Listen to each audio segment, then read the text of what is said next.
கலப்பட மஞ்சளினால் உயிருக்கும் உடலுக்கும் ஆபத்து. ஒரு அதிர்ச்சியான செய்தி. மத்திய பிரதேசத்தில் திருமணத்துக்காக தயாராகும் மணப்பெண்களுக்கு மஞ்சள் பூசி மாலை அணிவித்து அவர்களுக்கு சடங்கு செய்வார்கள். அந்த சடங்கின் போது ஒரு மணமகள் 10 நிமிஷம் கூட இல்லை, முகம்லாம் புள்ளி புள்ளி ஆயிடுச்சு, உடம்பெல்லாம் கையில் பூசின மஞ்சள் எல்லாமே சொரியாக ஆகி பபுள்ஸ் கிளம்பிடுச்சு. இந்த உதடெல்லாம் வீங்கி போச்சு. இந்த பெண் சற்று நேரத்தில் இறந்து விட்டாள். ஏன் இறந்தார் என்பதை இங்கு விளக்க விரும்புகிறோம். மஞ்சள் ஒரு கிருமி நாசினி. இதை தொன்று தொட்டே நம் இந்தியாவிற்கு சொந்தமான இந்த மஞ்சளின் காப்பிரைட்டு அமெரிக்கர்களால் காப்பிரைட்டுக்கு உள்ளாக்கப்பட்டது. இதை போராடி இந்தியர்கள் 1997 அந்த காப்பிரைட் நம்ம வாங்கியிருக்கிறோம்.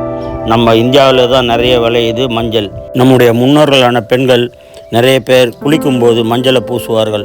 மங்களகரத்திற்கு மட்டுமல்ல, உடல் பொலிவிற்கும் அழகுக்கும் நோய் கிருமிகள் தடுப்பதற்கும் மஞ்சளை உபயோகப்படுத்தி கொண்டிருந்தார்கள். கொரோனா காலகட்டத்தில் ஒரு சிலர் காலையில் மஞ்சள் பொடியை எடுத்து ஒரு ஸ்பூன் போட்டுட்டு தண்ணி குடித்து கொரோனாவை எதிர்த்தார்கள். இது மட்டும் இல்லை, லண்டனில் டெர்மரிக் கேப்சூல்ஸே தனியாக கிடைக்குது நோய் எதிர்ப்புக்கு. ஆனால் நம் இந்தியாவில் இருக்கிறதா என்பது தெரியவில்லை. இப்படிப்பட்ட உயர்ந்த மருத்துவ குணம் கொண்ட மஞ்சள் ஒரிஜினல் கிடைப்பது தற்போது கடினமாக இருக்கிறது. காரணம், சில கலப்படதாரிகள் மஞ்சள் என்ற போர்வையில் சாக்கு பீஸு, கோதுமை, அரிசி எல்லாத்தையும் ஒன்றா கலந்து அதில்